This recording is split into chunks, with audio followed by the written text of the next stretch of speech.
같이 사도직 여하심으로 8월 15일 주일 예배를 하나님께 올려드리겠습니다. 나는 전능하신 아버지 하나님 천지의 창조주를 믿습니다.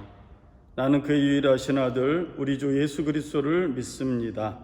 그는 성령으로 잉태되어 동정녀 마리아에게서 나시고 본디오 빌라도에게 고난을 받아 십자가에 못 박혀 죽으시고 장사된 지 사흘 만에 죽은 자 가운데서 다시 살아나셨으며 하늘에 오르시어 전능하신 아버지 하나님 우편에 앉아 계시다가 거기로부터 살아있는 자와 죽은 자를 심판하러 오십니다. 나는 성령을 믿으며 거룩한 공교회와 성도의 교제와 죄를 용서받는 것과 몸의 부활과 영생을 믿습니다. 아멘. 오늘 우리에게 주시는 말씀은 창세기 18장 14절의 말씀입니다. 제가 창세기 18장 14절의 말씀을 읽어드리겠습니다. 여호와께 능하지 못한 일이 있겠느냐? 기한이 이를 때에 내가 내게로 돌아오리니 사라에게 아들이 있으리라. 아멘.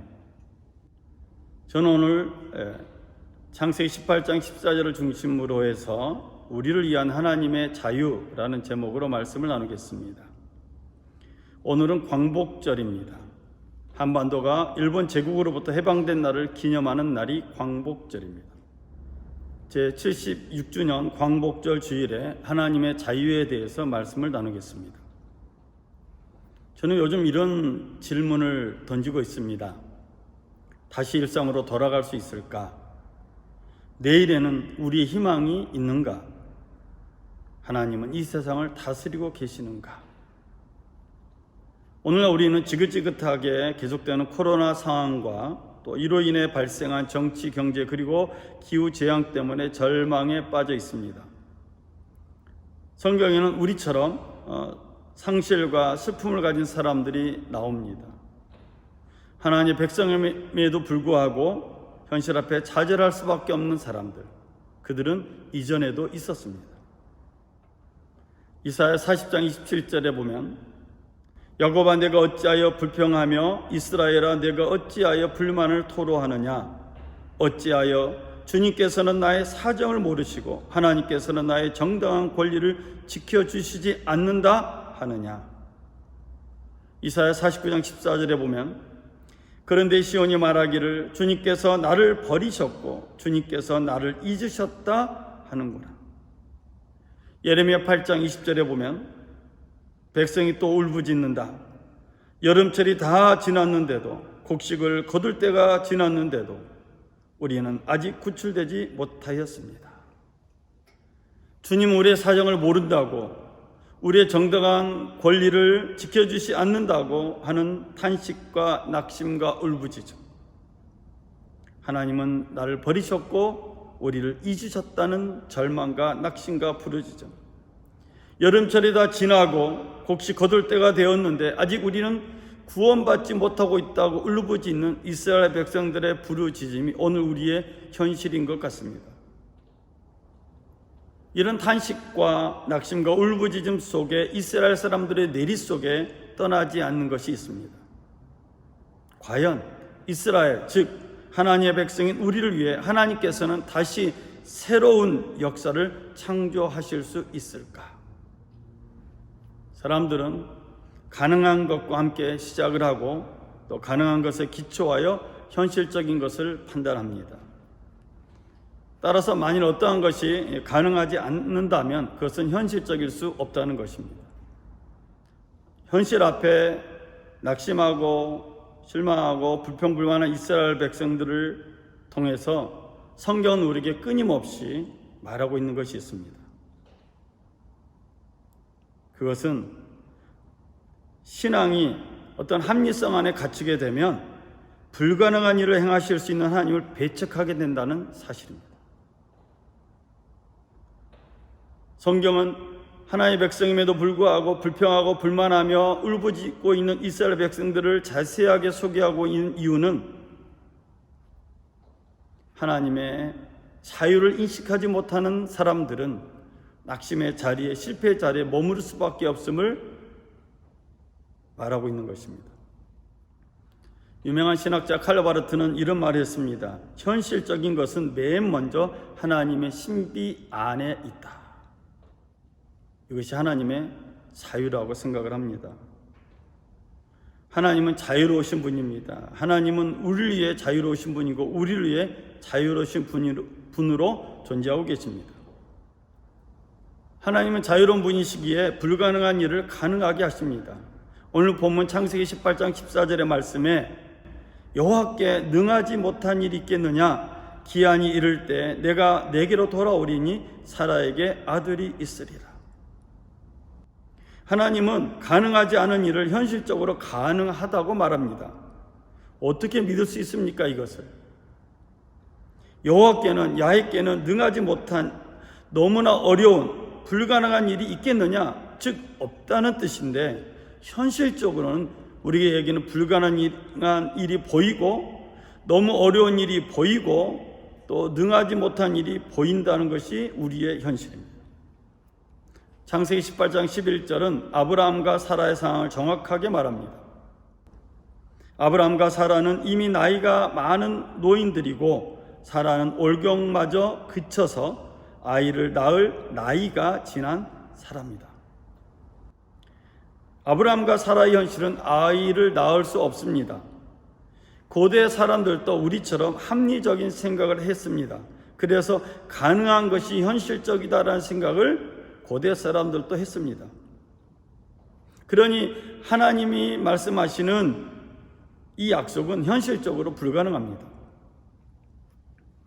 성경은 이처럼 하나님의 약속이 아브라함과 사라의 현실을 초월하고 있음을 명확하게 말하고 있습니다. 성경이 하나님의 약속으로 믿어지는 때가 있습니다. 그래서 성경은 하나님께 탄식하며 불평하는 사람에게 하나님은 응답하신다는 사실을 성경 여러 곳에서 증거하고 있습니다. 즉 탄식과 실망 그리고 울부짖음의 시간이 하나님 앞에 있어야 한다는 것입니다. 왜냐하면 하나님은 자유로운 분이시므로 우리가 하나님 앞에 나아가야 합니다. 바벨론으로 잡혀온 사람들은 예루살렘 멸망 2세대가 지나자 자기들의 운명은 자기들의 잘못과 상관이 없는 부당한 것으로 느꼈습니다. 그래서 이사야 40장 27절에 이렇게 불평했습니다. 주님께서는 나의 사정을 모르시고 하나님께서는 나의 정당한 권리를 지켜주시지 않는다. 이들의 눈물은 마르고 슬픔은 고갈되었습니다. 상실은 바닥을 쳐서 더 이상 말할 것도 없었고 눈물도 없었습니다. 이스라엘 사람들이 상실을 겪는 동안 야훼는 여호와는 무능하거나 무관심한 존재로 인식되었습니다. 오늘 본문에 나오는 창세기 18장에 나오는 사라와 아브라함은 어땠을까요? 그들은 하나님으로부터 후손의 약속을 받았습니다. 그리고 25년이라는 시간이 지나가고 있습니다. 물론 모든 일의 응답은 하나님의 자유입니다. 그러나 좋은 때에 하나님께서 응답해 주셨으면 하는 것이 우리의 간절한 소원입니다.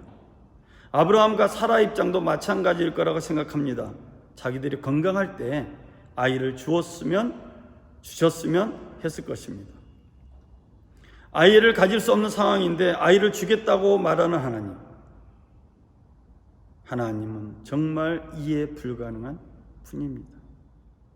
아브라함과 사라는 기다림의 시간 속에서 하나님을 알게 된 것 같습니다. 이처럼 탄식과 절망과 불평을 가지고 하나님 앞에 나아가는 사람, 하나님을 찾는 사람은 하나님을 알게 되고 또한 하나님의 응답, 하나님의 말씀을 통해서 새로운 가능성을 경험하게 됩니다. 바벨론 포로 2세대가 지나고도 여전히 아무런 사인이 없는 하나님을 향해서 불평과 불만을 토로한 이스라엘 백성들에게 하나님이 이렇게 말씀하십니다. 주님은 영원하신 하나님이시다. 땅 끝까지 창조하신 분이시다. 그는 피곤을 느끼지 않으시며 지칠 줄을 모르시며 그 지혜가 무궁하신 분이시다. 피곤한 사람에게 힘을 주시며 기운을 잃은 사람에게 기력을 주시는 분이시다. 비록 젊은이들이 피곤하여 지치고 장정들이 맥없이 비틀거려도 오직 주님을 소망으로 삼는 사람은 새 힘을 얻으리니 독수리가 날개를 치며 솟아오르듯 올라갈 것이요 뛰어도 지치지 않으며 걸어도 피곤하지 않을 것이다. 실망과 상실의 시간을 하나님 앞에 경험한 후에 이 이스라엘 백성은 하나님으로부터 새로운 가능성, 응답을 받습니다. 하나님이 창조주 하나님이시며 그 하나님은 지혜가 무궁하신 분으로서 피곤한 사람의 힘을 주시고 기운을 잃은 사람에게 기력을 주시는 분이다. 그러므로 하나님을, 주님을 소망으로 삼는 사람은 새 힘을 얻게 되는데 독수리가 날개치며 올라감 같은 힘을 얻게 될 것이다 라고 말하고 있습니다. 우리가 하나님 앞에 나아가서 오랫동안 기도하면서 하나님 응답이 없을 때 낙심하게 됩니다. 열심히 주의 일에 온 힘을 다했는데 아무런 결과물을 내지 못할 때 우리는 낙심합니다. 이러한 실패와 낙심의 시간이 지난 후에 우리는 비로소 하나님을 알게 됩니다. 그리고 성경에 있는 이 말씀들이 사실이라는 것, 하나님의 약속이라는 사실을 알게 됩니다. 성경이 우리를 위한 하나님의 약속이라는 사실을 알게 됩니다. 사라와 아브라함도 하나님께 후손의 약속을 바꿔서 설레는 마음으로 날마다 기다렸을 것입니다. 그런데 자신들이 늙어서 자식을 낳을 능력이 없어질 때까지 하나님은 약속을 지키지 않았습니다. 아브라함과 사라는 기다리면서 지치기도 하고 낙심하기도 하였을 것입니다.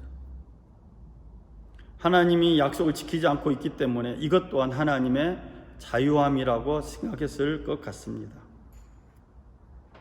그런데 아브라함과 사라는 하나님을 떠나지 않았기에 이 하나님의 자유가 자신들을 위한 것임을 알게 됩니다. 그리고 임신 불가능한 상황에서 사라는 하나님의 언약을 믿는 믿음이 생긴 것입니다.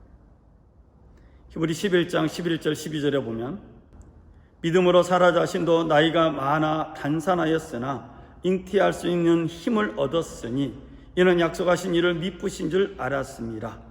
이러므로 죽은 자와 같은 한 사람으로 말미암아 하늘의 허다한 별과 또 해변의 무수한 모래와 같이 많은 후손이 생육하였느니라. 하나님은 자유로우신 분입니다. 하나님의 자유는 하나님께 모든 결정권이 있다는 의미이기도 합니다. 하나님은 우리의 인간성에 방해를 받지 않습니다. 우리의 죄성에 방해를 받지 않습니다. 그래서 하나님은 언제든지 우리의 하나님이 될 수 있는 분입니다. 하나님은 자신을 우리에게 나타내실 때 얼마든지 자유롭게 우리를 하나님의 소유로, 즉 하나님의 자녀로 대하실 수 있습니다. 이것이 하나님의 자유고 이것이 하나님의 신비로움입니다. 임신하지 못한 사라가 절망적인 이스라엘 하나님의 백성이 되었습니다. 그래서 임신하지 못한 사라는 절망 가운데 있는 이스라엘 백성을 나타내고 또 이스라엘 백성, 하나님의 백성을 상징합니다. 임신하지 못한 사라가 아이를 낳게 되는 것은 절망적인 이스라엘 백성들을 위한 하나님의 자유입니다. 하나님의 백성을 위한 하나님의 자유는 임신하지 못한 사라가 아들을 얻고 그 약속이 계속 살아남아 있다는 것을 증명하는 것입니다. 그래서 사라가 임신해서 독자 이삭을 낳았다는 사실은 오늘 우리를 위한 하나님의 자유를 나타내는 것이고 이 가능성이 오늘 우리에게도 있다는 것을 말하고 있는 것입니다. 누가복음 1장 35절 이하에 보면 천사가 마리아에게 나타나서 하는 말이 있습니다. 성령이 그대에게 임하시고 더없이 높으신 분의 능력이 그대를 감싸줄 것이다. 그러므로 태어날 아기는 거룩한 분이요 하나님의 아들이라고 불릴 것이다. 보아라, 그대의 친척 엘리사벳도 늙어서 임신하였다. 임신하지 못하는 여자라 불리던 그가 임신한 지 벌써 6달이 되었다. 하나님께는 불가능한 일이 없다. 성령으로 잉태하게 된 마리아에게 천사가 나타나서 이 놀라운 비밀을 말하고 있습니다. 성경은 이처럼 임신 불가능한 우리의 상식으로 이해할 수 없는 일들을 말하고 있습니다. 이처럼 하나님의 역사는, 하나님의 자유는 오늘 우리가 가능한 것에서 얻어지는 상식적인 것이 아닙니다. 임신 못하는 여자로 불리던 엘리사벳도 하나님으로 말미암아 임신하게 되었습니다. 이것이 하나님의 자유고, 이 자유는 우리에게도 나타날 수 있다는 것이 성경의 증언입니다. 누가복음 18장 27절에서 예수님은 부자 청년에게 이렇게 말씀하셨습니다. 사람은 할 수 없는 일이라도 하나님은 하실 수 있다. 이 부자 청년은 물질로는 부자였지만은 하나님께서 보여주시는 새로운 가능성을 보지 못하는 믿음이 부족한 가난한 사람이었습니다. 믿음에 있어서는 가난한 사람이었습니다.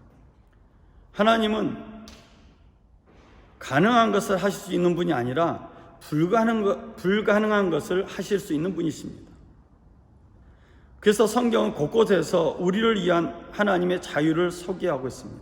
이 하나님의 자유는 우리가 판단할 수 있는 가능한 것을 하시는 하나님이 아니라 불가능한 것을 하실 수 있는 하나님으로 소개하고 있습니다.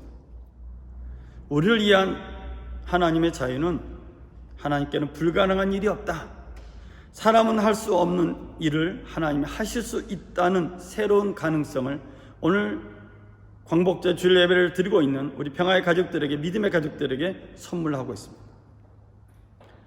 우리의 탄식과 우리의 간구와 우리의 부르짖음에 하나님께서 응답하실 때까지 우리는 하나님 앞으로 나아가야 되겠습니다. 우리의 탄식이 하나님께 드리는 기도가 되길 간절히 바랍니다. 우리의 간구가 계속되길 간절히 바랍니다. 코로나 상황으로 공적인 예배를 드리는 게 쉽지 않은 상황입니다. 그러나 우리는 기도할 수 있는 상황입니다. 하나님 앞에서 탄식과 불평과 불만은 우리에게 복이 됩니다. 그러면 하나님 앞에서 탄식하고 하나님 앞에서 불평하고 하나님 앞에서 불만을 나타내면 사라에게 임한 기적이 우리에게 일어날 수 있습니다. 바벨론 포로에서 자유를 경험한 이스라엘의 역사가 우리의 역사, 우리 교회의 역사, 우리 대한민국의 역사가 될 수 있습니다. 하나님의 말씀이 우리의 평화의 가족들에게 하나님께서 주시는 응답이 되기를 간절히 축원을 드립니다. 하나님은 우리 인간에게 가능한 일을 뛰어넘어 새로운 가능성을 열어주시는 자유로운 분이십니다. 그렇습니다. 야훼께서는 불가능한 일을 행하실 수 있습니다. 우리가 간절히 소원하며 기도하고 또 부르짖는 시간이 길어지긴 하지만 그래도 하나님은 여전히 우리를 관심 갖고 계시고 우리의 예배와 기도와 찬양 헌신에 관심을 갖고 계십니다. 주님이 응답하실 때까지 우리를 위한 하나님의 자유를 잊어버리지 말고 하나님 어떤 분인가를 말씀을 통해서 깨닫고 그 말씀이 약속으로 저와 여러분의 삶권 임하시길 주의 이름으로 축원을 드립니다. 우리 말씀을 생각하며 기도하겠습니다. 사랑의 주 하나님 아버지, 단산하에서 아이를 낳을 수 없는 사라에게 믿음을 주셔서 아이를 낳게 하고 25년 동안 기다림의 끝에 잉태의 복을 허락하여 주신 하나님, 그 하나님의 자유 앞에 우리는 엎드려서 예배합니다. 우리의 뜻대로 응답이 되지 않을 때 우리는 낙심합니다. 우리의 간구한 대로 응답이 되지 않을 때 우리는 실망해버립니다. 그리고 우리는 돌아서 버리기도 합니다. 오늘 광복절 주일 예배를 드리는 우리 평화의 가족들, 믿음의 가족들에게 하나님의 자유라는 선물이 임하게 하여 주시고 이 하나님의 자유가 우리를 위한 선물임을 알게 하여 주옵소서. 말씀 속에서 새로운 가능성을 발견하게 하여 주시고 하나님의 때 하나님이 응답하시고 하나님이 채워주시고 하나님이 해결하시고 하나님이 응답하심을 경험하게 하여 주옵소서. 우리 순복음 교회를 사랑해 주신 하나님, 많은 어려움 가운데 지켜주시고 보호해 주시고 이제 새로운 가능성을 말씀 안에서 찾게 하심을 감사합니다. 이제 평화의 공동체가 말씀을 하나 되게 하여 주시고 성령은 하나 되어서 하나님 이를 이룰 뿐만 아니라 이 암울한 시대 하나님의 빛을 온 땅에 증거하게 하여 주시옵소서.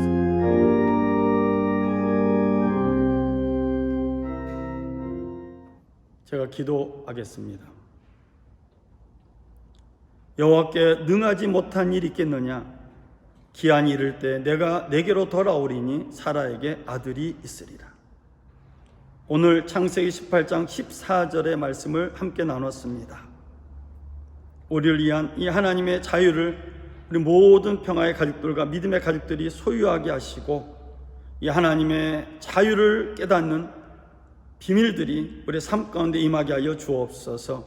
코로나로 지친 모든 사람들에게 말씀의 응답이 임하게 하여 주시고, 사라에게 임한 그 놀라운 역사가 오늘 광복절 주일 예배 드린 모든 믿음의 가족들, 평화의 가족들에게 임하게 하여 주옵소서. 하나님 앞을 떠나지 않고 하나님 앞에서 끝까지 예배하고 기도하며 찬양하며 영광 돌리게 하여 주옵소서. 우리의 간구와 기도와 예물, 기도 모든 걸 받으신 주님께 감사드리며 우리 주 예수 그리스도 이름으로 기도드렸습니다. 아멘.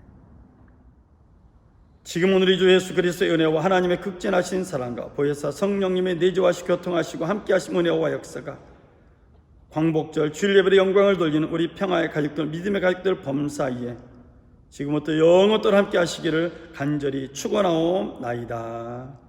아멘. 이상으로 주일 예배를 마쳤습니다. 우리 하나님께 영광의 박수 돌리겠습니다.